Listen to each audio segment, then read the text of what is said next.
He looked up and saw the rich people who were putting their gifts into the treasury. He saw a certain poor widow casting in 2 lepta. He said, "Truly I tell you, this poor widow put in more than all of them, for all these put in gifts for God from their abundance, but she, out of her poverty, put in all that she had to live on."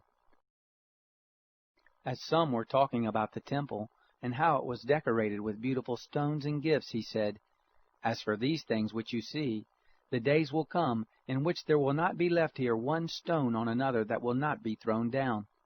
They asked him, "Teacher, so when will these things be? What is the sign that these things are about to happen?" He said, "Watch out that you don't get led astray, for many will come in my name, saying, 'I am,' and 'the time is at hand.' Therefore don't follow them. When you hear of wars and disturbances, don't be terrified, for these things must happen first, but the end won't come immediately." Then he said to them, "Nation will rise against nation, and kingdom against kingdom. There will be great earthquakes, famines, and plagues in various places. There will be terrors and great signs from heaven. But before all these things, they will lay their hands on you and will persecute you, delivering you up to synagogues and prisons, bringing you before kings and governors for my name's sake. It will turn out as a testimony for you. Settle it therefore in your hearts not to meditate beforehand how to answer, for I will give you a mouth and wisdom which all your adversaries will not be able to withstand or to contradict.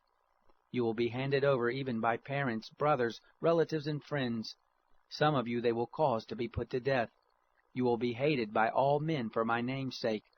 Not a hair of your head will perish. By your endurance you will win your lives. But when you see Jerusalem surrounded by armies, then know that its desolation is at hand. Then let those who are in Judea flee to the mountains. Let those who are in the midst of her depart. Let those who are in the country not enter therein.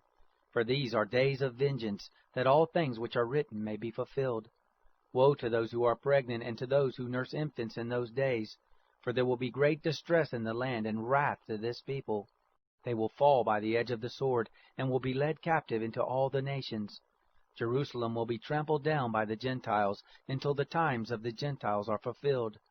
There will be signs in the sun, moon, and stars, and on the earth anxiety of nations, in perplexity for the roaring of the sea and the waves, men fainting for fear and for expectation of the things which are coming on the world, for the powers of the heavens will be shaken. Then they will see the Son of Man coming in a cloud with power and great glory. But when these things begin to happen, look up and lift up your heads, because your redemption is near." He told them a parable. "See the fig tree and all the trees. When they are already budding, you see it and know by your own selves that the summer is already near. Even so you also, when you see these things happening, know that the kingdom of God is near. Most assuredly I tell you, this generation will not pass away until all things are accomplished. Heaven and earth will pass away, but my words will by no means pass away. So be careful, or your hearts will be loaded down with carousing, drunkenness, and cares of this life, and that day will come on you suddenly.